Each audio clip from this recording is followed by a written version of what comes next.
On a global basis, philanthropy in the United States is the envy of other countries because it's able to try out things, innovative and diverse things, although with a very high failure rate, with enough of a success rate to really come up with big breakthroughs.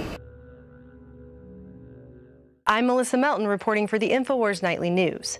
Multiple overseas media outlets have reported on the fact that polio vaccines linked to the Bill and Melinda Gates Foundation and his Gavi Alliance have on record caused nearly 48,000 children in India to suffer neurological damage and become permanently paralyzed. Most recently, over 50 African children from Chad also began convulsing after receiving a Gates Foundation-funded meningitis vaccine that specifically targets African people. Those children, some as young as 7, have also subsequently become paralyzed. Yesterday, Bill Gates appeared at a highly controlled speaking engagement to address computer science majors at his new Bill and Melinda Gates Computer Science Complex building on the University of Texas campus.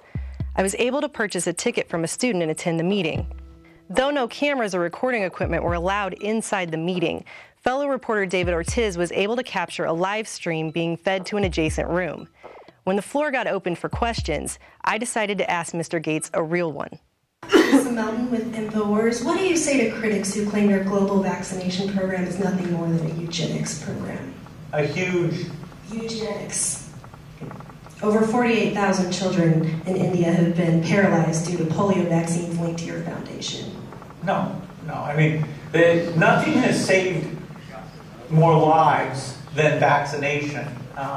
The key figure that we think about in terms of what we're prioritizing is the tragic death of young people. But if you go back to about the time I was born, more than 20 million kids under 5 were dying every year. Smallpox, measles, a variety of things. By 1990, even though the number of children in the world, because the population growth had gone up, that number had come down from over 20 million to about 12 million. And because of the work that the foundation has been at the center of, we now got that down from 12 million to less than 7 million.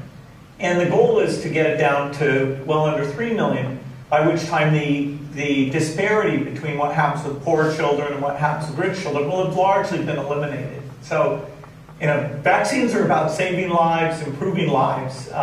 There's no better tool that mankind's ever invented for absolutely those things. And polio, the whole idea is to reduce to zero the number of kids who are being paralyzed.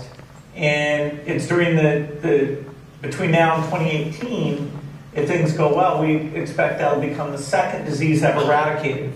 Smallpox back in the 1970s, by 1979, that was certified as the very first and so far the only disease that has been eradicated. So we're pretty close on polio, but what it's about is every year having less and less kids who either die or are paralyzed. Last year it was 232.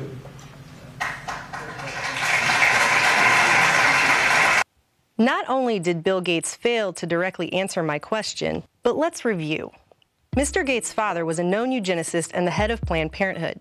He admits in this clip from a 2003 PBS interview with Bill Moyers that he likes to focus on population control. An issue that really grabbed me as urgent were issues related to population, reproductive health. But did you come to reproductive issues as an intellectual? When I was growing up, my parents were always involved in various volunteer things. My dad was head of Planned Parenthood, and it was very controversial to be involved with that. He went on to say, and maybe the most interesting thing I learned is this thing that's still surprising when I tell other people, which is that as you improve health in a society, population growth goes down. In the past, Mr. Gates has openly advocated withholding end-of-life care to the elderly and using those funds to instead hire more teachers. And so the access that used to be available to the middle class or whatever is just rapidly going away. That's a trade-off society is making because of very, very high medical costs and a lack of willingness to say, is spending $1 million on that last 3 months of life for that patient, would it be better not to lay off those 10 teachers? But that's called the death panel. and you're not supposed to have that discussion. And he's also announced that the goal of vaccines is to reduce the population by 10 to 15%. So let's look at each one of these and see how we can get this down to zero. Probably one of these numbers is going to have to get pretty near to zero. That's back from high school algebra, but let's take a look. First, we've got population. The world today has 6.8 billion people. That's headed up to about 9 billion.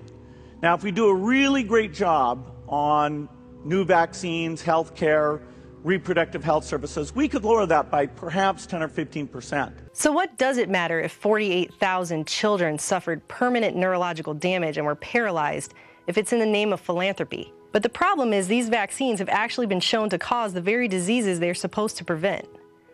Bill Gates is a billionaire technocrat obsessed with population control and the idea that vaccinating the world is doing, in his words, God's work. But who's God and at what cost? Trading lives for lives? What kind of world is that? When we devalue one human life, we devalue everyone's life.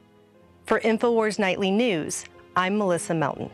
Polio, the whole idea is to reduce to zero. Probably one of these numbers is going to have to get pretty near to zero.